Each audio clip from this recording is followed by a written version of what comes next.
Jadi benar sekali, Mas Rian. Kita tuh merasa ada gap of understanding and skill. Ya. Banyak sekali mungkin orang Indonesia tuh masih stuck di tadi ya generative AI, di chatbot. Orang lihatnya tuh AI, wah AI seperti ChatGPT, Gemini atau Claude itu hebat sekali. Tapi mereka menggunakannya itu belum tepat. Menggunakannya either sebagai shortcut ya, mungkin nyontek aja, which is very very wrong. Kedua itu sebagai tools alat bantu, which is okay. Tetapi baik lagi, belum yang kita sebut sebagai AI yang benar-benar berguna.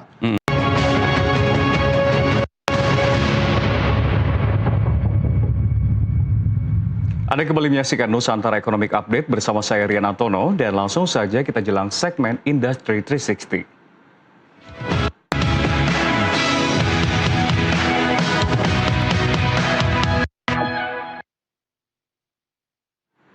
Kecerdasan buatan atau artificial intelligence kini memasuki babak baru. Jika sebelumnya AI lebih banyak digunakan untuk membuat teks, gambar hingga video, kini muncul agentic AI yang mampu menyelesaikan tugas secara mandiri dan mengambil keputusan berdasarkan tujuan yang diberikan. Perkembangan artificial intelligence berlangsung semakin cepat dan mulai mengubah berbagai sektor industri di dunia, mulai dari pendidikan, kesehatan, manufaktur, industri kreatif hingga layanan keuangan. Berbeda dengan generative AI yang hanya menghasilkan konten berdasarkan perintah pengguna, agentic AI mampu merencanakan pekerjaan, menggunakan berbagai aplikasi, hingga menjalankan serangkaian tugas secara mandiri untuk mencapai target tertentu. Perubahan ini diperkirakan akan menciptakan kebutuhan baru terhadap talenta digital yang menguasai kecerdasan buatan, komputasi, analisis data, hingga pengembangan perangkat lunak. Di Indonesia sendiri, transformasi teknologi ini juga mulai mendorong gelombang investasi besar di Indonesia. Pemerintah menyiapkan investasi pusat data atau data center senilai 15 hingga 20 miliar dolar Amerika Serikat atau sekitar 270 hingga 360 triliun rupiah untuk memperkuat ekosistem artificial intelligence nasional. Investasi tersebut akan menambah kapasitas data center hingga 1,3 gigawatt dengan melibatkan NVIDIA bersama mitra internasional. Di sisi lain, pemerintah menargetkan mencetak 15.000 talenta digital untuk memperkuat ekosistem AI nasional, dan langkah ini diharapkan tidak hanya menjadikan Indonesia sebagai pasar teknologi, tetapi juga sebagai pusat pengembangan inovasi AI di kawasan. AI kini bukan lagi sekedar tren teknologi, tetapi mulai mengubah cara manusia belajar, bekerja, hingga berbisnis. Dan di tengah pesatnya perkembangan agentic AI, bagaimana Indonesia menyiapkan talenta digital agar tidak hanya menjadi pengguna, tetapi juga pelaku inovasi. Telah bergabung bersama kami Adrian Lesmono, Country Consumer Business Lead NVIDIA Indonesia. Selamat siang, Pak Adrian. Selamat siang. Ya, terima kasih telah bergabung bersama kami di sini. Dan kalau kita lihat di informasi sebelumnya kan kita mengetahui bahwa memang bukan lagi generative AI, namun ada konsep agentic AI. Seberapa berbeda gapnya antara NVIDIA, maksud kami AI versi sebelumnya, agentic AI ini, dan mungkin bisa dijelaskan sebetulnya seperti apa? Ya, jadi mungkin analogi paling tepat ya, Mas Rian. Jadi seperti ini, kalau misalnya generative AI, kita sebut chatbot ya. Chatbot tuh dengan agentic AI sama seperti kita ngomong sama resepsionis, sama punya personal assistant. Jadi kalau misalnya chatbot itu di mana kita bertanya dia menjawab, itu udah selesai. Jadi itu semuanya konteks percakapan itu hanya terjadi dalam mungkin satu sesi aja. Jadi apabila sudah selesai ya mungkin dia akan lupa. Jadi chatbot itu tidak didesain untuk ingat semuanya dan nggak didesain juga untuk ngomongnya lama. Nah, tapi agentic AI itu berbeda. Jadi bayangin kalau dengan personal assistant, dia tuh diberikan tugas, dia akan mengerjakan semuanya, dia akan ikut terus, dan dia akan ingat terus. Jadi yang membedakan antara Gen AI atau chatbot dengan juga agentic AI itu kita sebut AI yang akhirnya berguna ya, useful AI.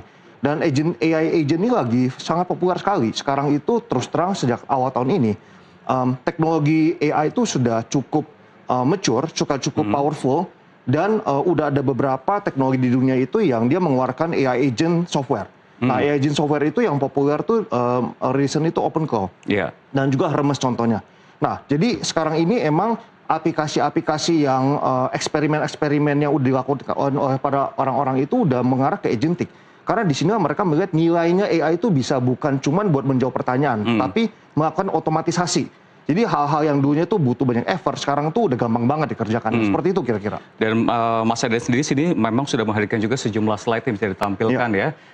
Mungkin bisa penggambaran juga menjelaskan terkait dengan agentic AI ini sendiri. Yes, jadi kalau dulu itu cara kita bekerja ya, kita tuh membuka software, kita kasih input di softwarenya, terus software keluar output. Nah, agentic AI nggak seperti itu. Agentic AI itu kita memberikan instruksi kepada AI agent yang membuka software itu AI agent ya. Jadi AI agent itu akan membuka software, mengakses tools-tools yang ada, dan dia melakukan output secara bersamaan, paralel. Jadi apabila sekarang kita bekerja dengan manual ya, cara lama, mungkin kita tahu cara bekerjanya. Jadi kita butuh waktu mungkin 1 minggu untuk melakukan satu video. Nah, kedepannya dengan AI agent tuh bisa paralel mengerjakan berbagai macam task. At the same time, dia tuh langsung mengakses tool yang sama. Bisa juga hasilnya tuh selesai dalam waktu 2 hari. Jadi seperti itu. Dan tetapi tetap dikontrol oleh kita, oleh penggunanya dengan manusianya gitu. Jadi membutuhkan human in the loop dan juga membutuhkan input dan direction dari kita juga.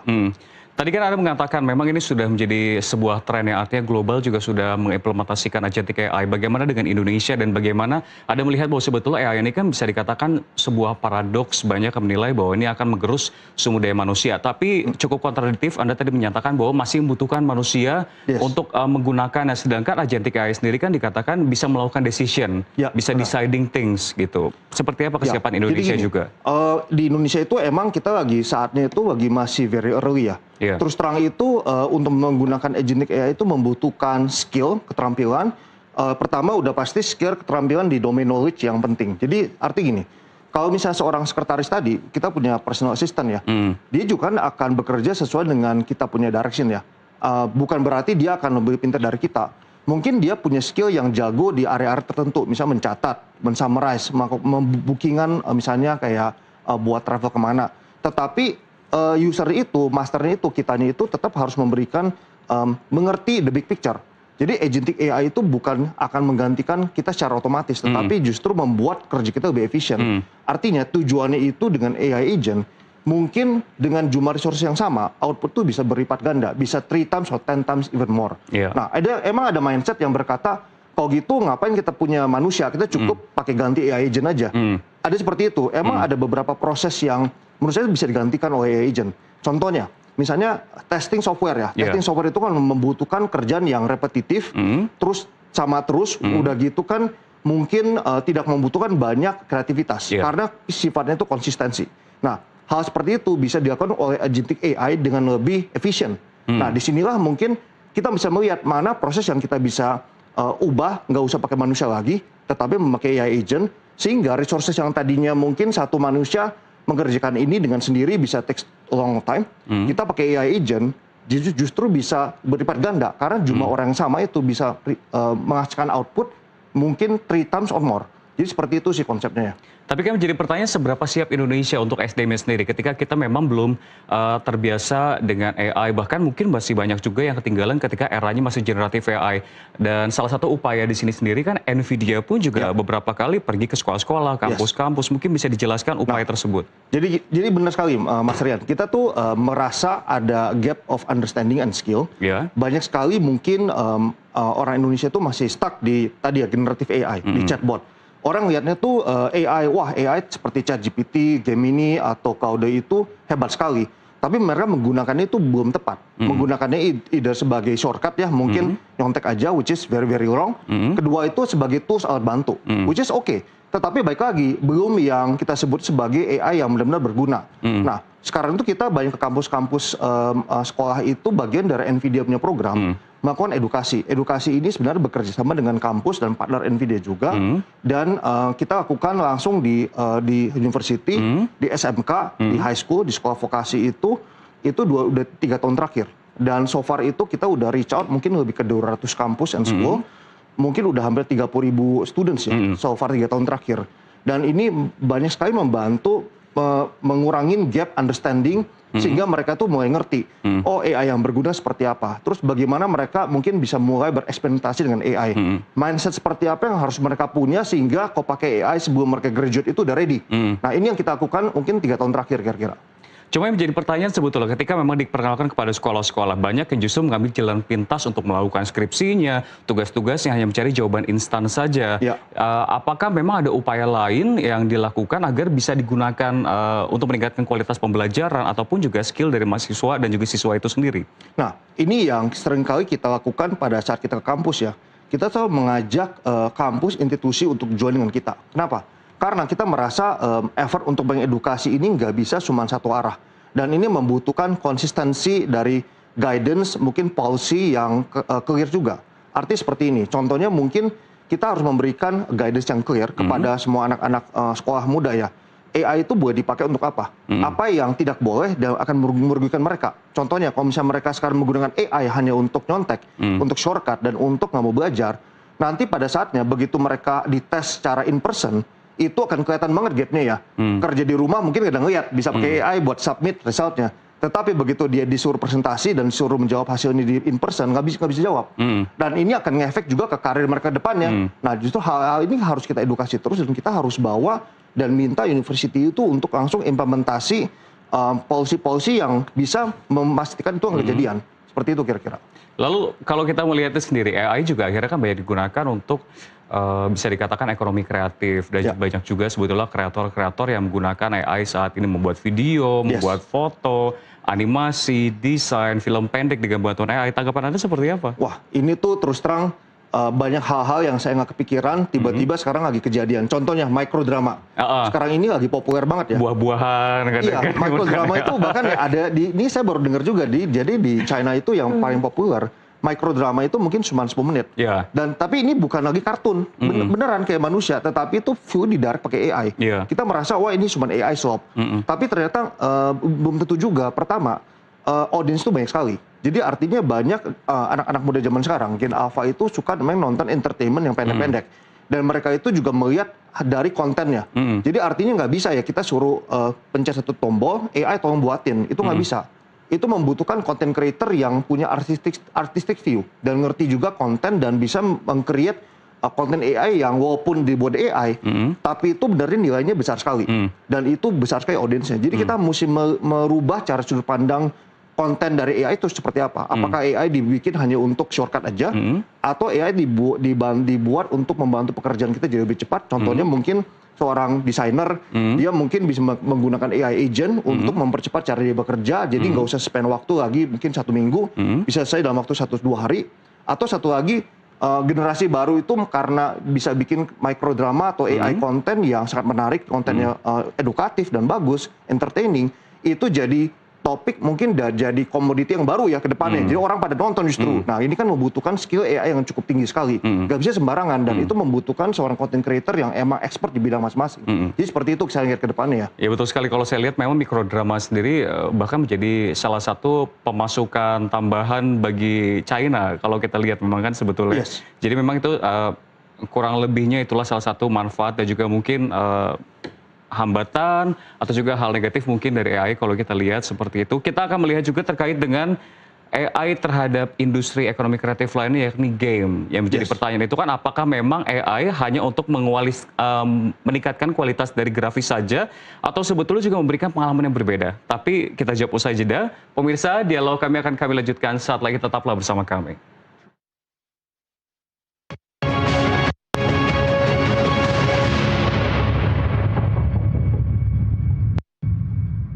Pemirsa, Anda masih menyaksikan Nusantara Economic Update dalam segmen Industri 360 dan masih bersama kami Adrian Lesmono, Country Consumer Business Lead NVIDIA Indonesia. Ya Pak, sekarang ini lagi seru memang ekonomi kreatif khususnya dari industri game. Ini banyak yang menilai bahwa ada pengaruh dari AI sendiri dan juga meningkatkan kualitas. Apakah hanya kualitas gambar saja atau memberikan pengalaman yang berbeda sebetulnya? Oke. Jadi emang awalnya AI di game itu masuk dari AI akselerator ya. Itu bikin kalau misalnya pakai kartu grafis buat main game itu bikin supaya lebih cepat. Nah itu emang udah is true for the last mungkin 20 years.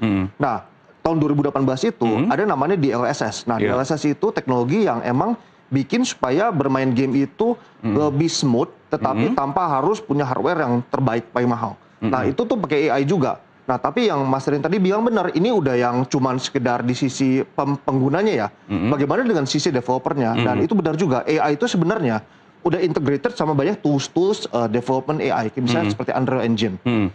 Dan ini membantu bagaimana studio itu dengan limited resources itu bisa menghasilkan produk-produk game-game yang hebat.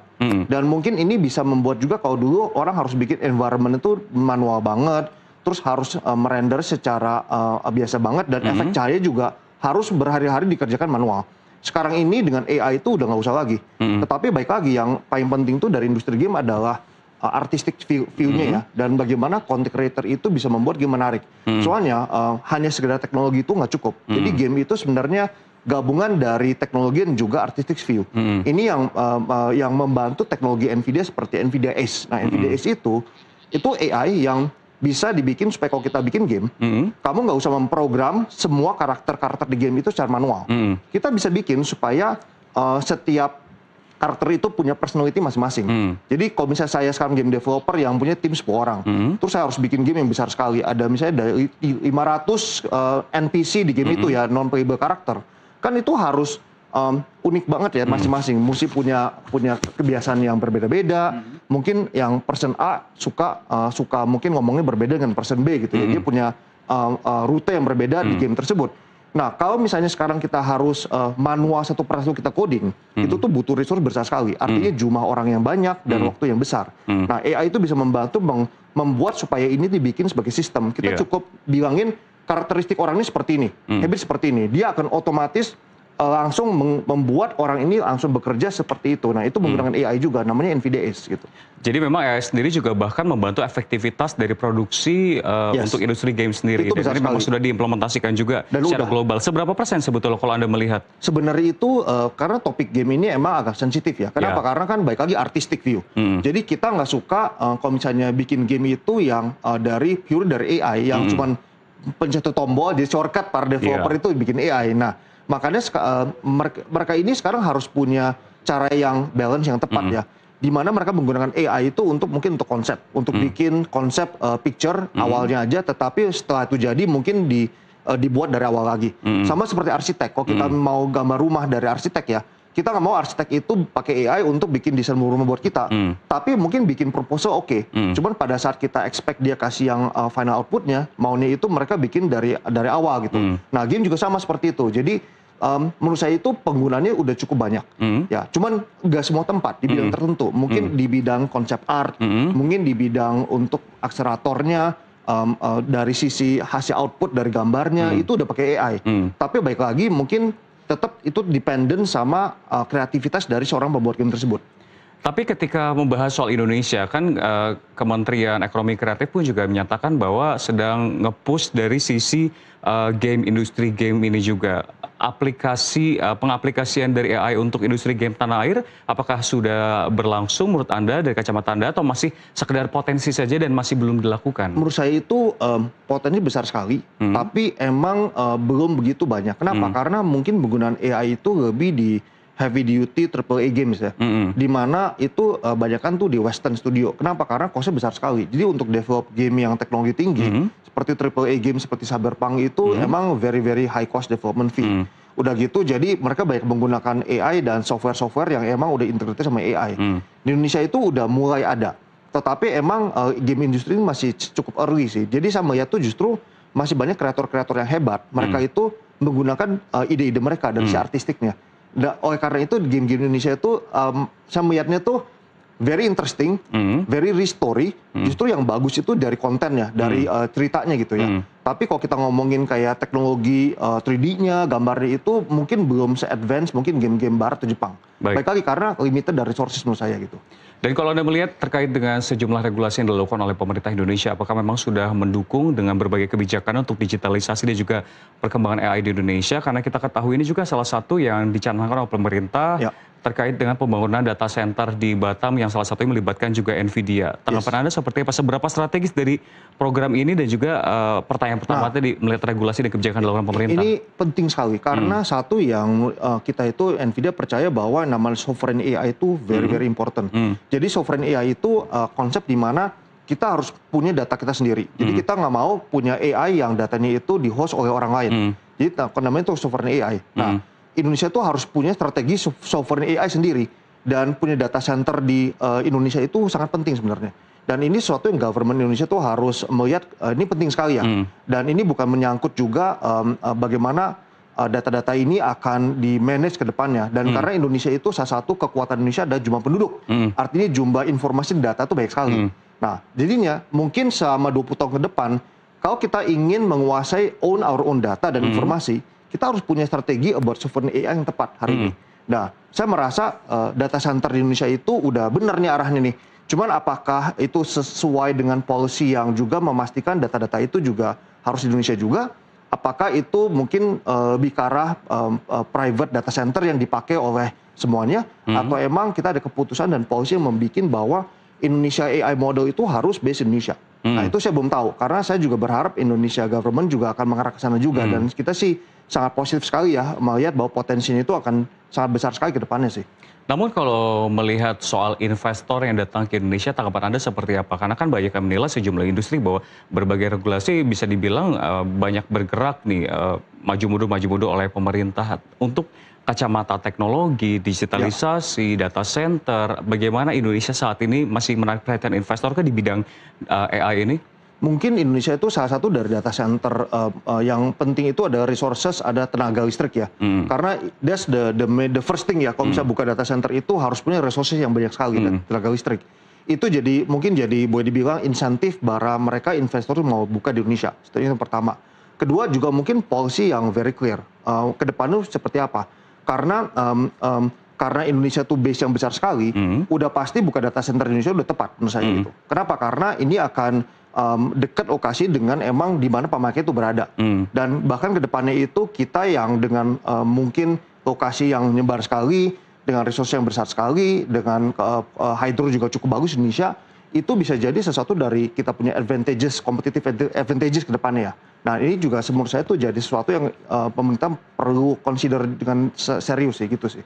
Lalu kita telah melihat bahwa memang Indonesia sangat potensial dan pemerintah juga sedang menggenjot sejumlah kegiatan, kebijakan. Ketika memang akhirnya berkembang di Indonesia, banyak yang mempertanyakan, sekali lagi kita bahas pertanyaan tadi di awal, ketakutan akan adanya lapangan pekerjaan yang digantikan oleh AI. Apakah memang ini hanya pergeseran saja, sebetulnya penegasan kembali, atau memang akan banyak SDM manusia yang dijajah oleh AI, katakanlah seperti itu.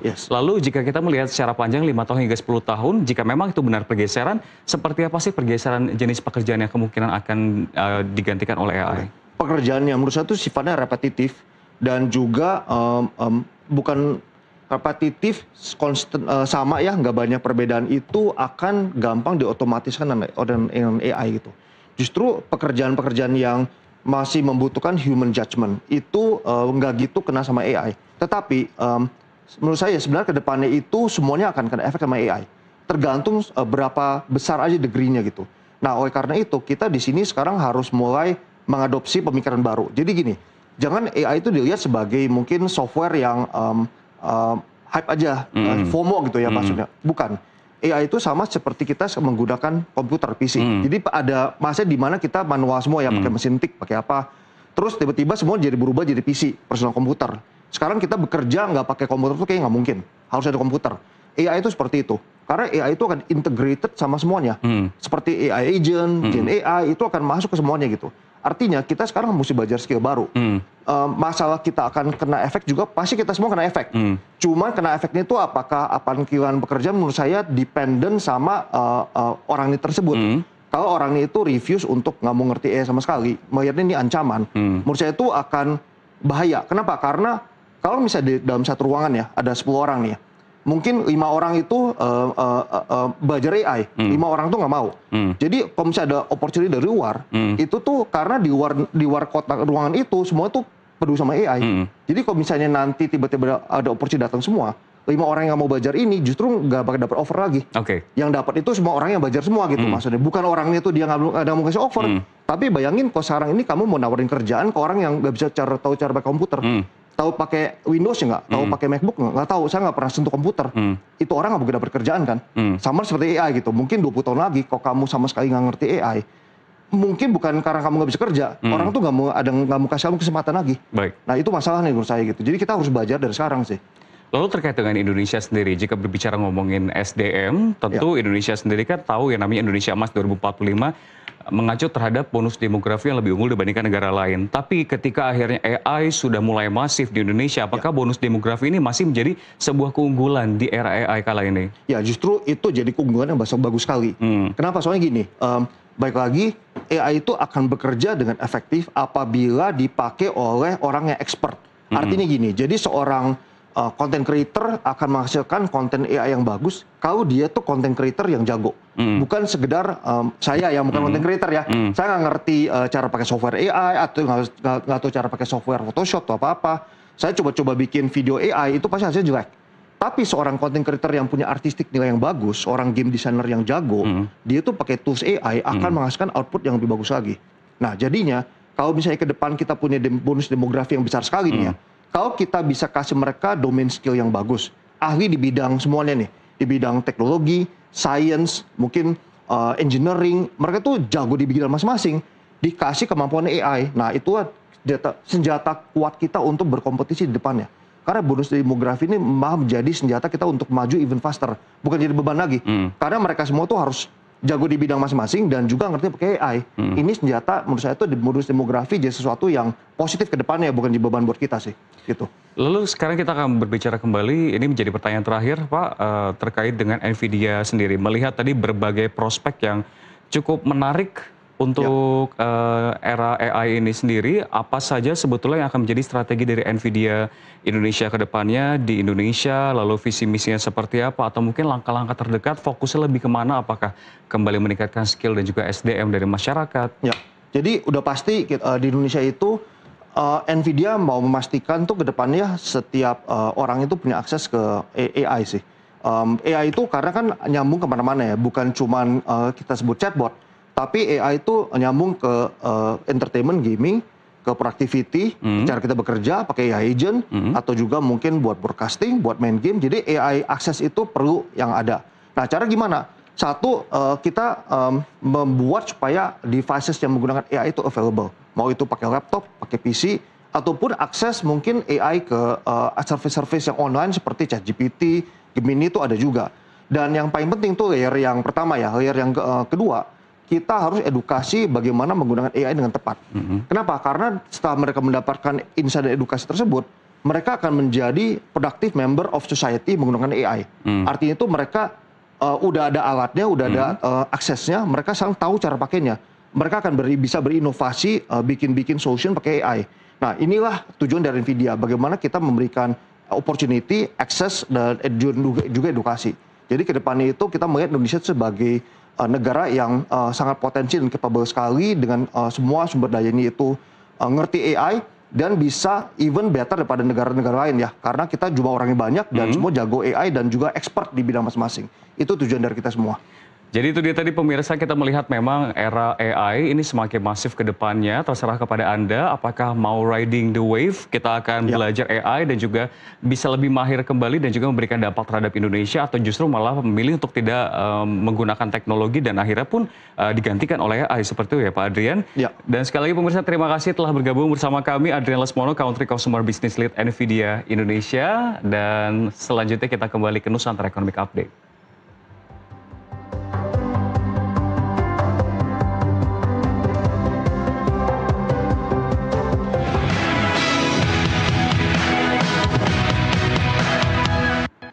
Dan kami akan kembali dengan sejumlah informasi menarik lainnya. Tetaplah bersama kami.